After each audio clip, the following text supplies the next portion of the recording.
بسم اللہ الرحمن الرحیم، السلام علیکم ناظرین۔ آج سے ہم پاکستان کے گمنام ہیروز کے نام سے ایک سلسلہ شروع کر رہے ہیں۔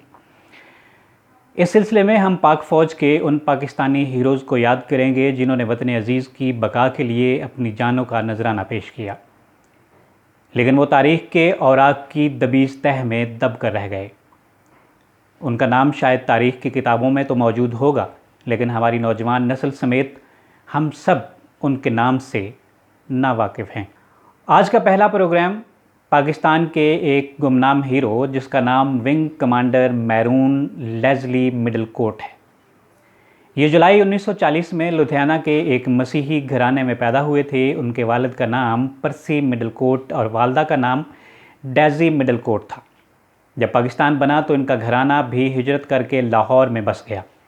انہوں نے ابتدائی تعلیم سینٹ انتھونی ہائی اسکول سے حاصل کی اور بعد ازاں لارنس کالج کھوڑا گلی سے بھی تعلیم حاصل کی۔ انہوں نے 1954 میں پاکستان ایئر فورس جوائن کی۔ 1965 کی پاک بھارت جنگ میں یہ کراچی کے پی اے ایف بیس مسرور میں F-86 جہازوں کے ایک اسکواڈرن کی کمانڈ کر رہے تھے۔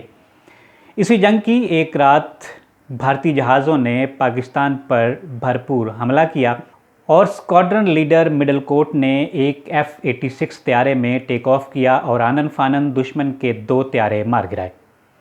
ان طیاروں کے دونوں بھارتی پائلٹ بھی مارے گئے۔ پوری جنگ کے دوران مڈل کوٹ نے ایسی بہادری کا مظاہرہ کیا کہ ان کے زیر کمان افسران اور جوان بھی ان کی دیکھا دیکھی شیروں کی طرح لڑتے رہے۔ جنگ کے اختتام پر ان کی بہادری کے صلے میں انہیں ستارہ جرأت سے نوازا گیا۔ 1971 کی پاک بھارت جنگ میں مڈل کوٹ اردن کے دورے پر تھے کہ جنگ کا باقاعدہ آغاز ہوا۔ انہوں نے حکومت سے اپنی فوراً واپسی کی درخواست کی جو منظور کر لی گئی۔ ان کی واپسی کے دوسرے ہی دن ان کو امرتسر ریڈار تباہ کرنے کا مشن دیا گیا، جس کو انہوں نے اپنے ساتھیوں کے ساتھ مل کر ناکارہ بنا دیا۔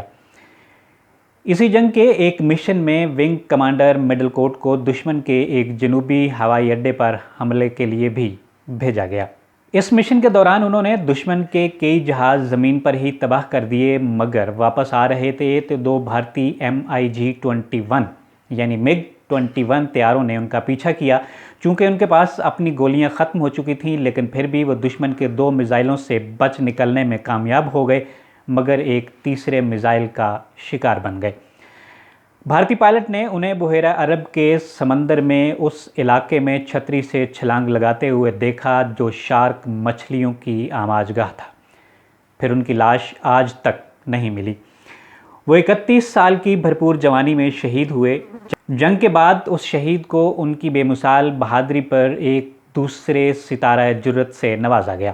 لیکن ستم ظریفی ملاحظہ کریں کہ اس مسیحی ہیرو کو مسیحی ہونے کی وجہ سے کن مشکلات کا سامنا کرنا پڑا۔ پاکستان میں مذہبی تعصب ان دنوں میں اتنا زیادہ تو نہیں تھا، مگر پھر بھی مسیحی فرقہ کبھی کبھار اس کی زد میں آ جاتا تھا۔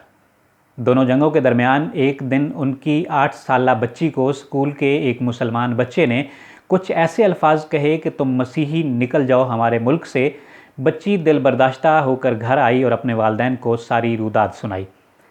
والدہ تو غصے سے لال پیلی ہو گئیں اور ملک چھوڑنے کا مطالبہ کر دیا، لیکن بچی کو ونگ کمانڈر نے یہ کہہ کر سمجھایا کہ ایسے لوگوں کو معاف کر دیا کرو کیونکہ یہ جاہل ہیں، اور پھر اپنی بیوی سے یہ تاریخی الفاظ کہے کہ یہ میرا ملک ہے، میرا آباء و اجداد کی ہڈیاں دفن ہیں یہاں پہ۔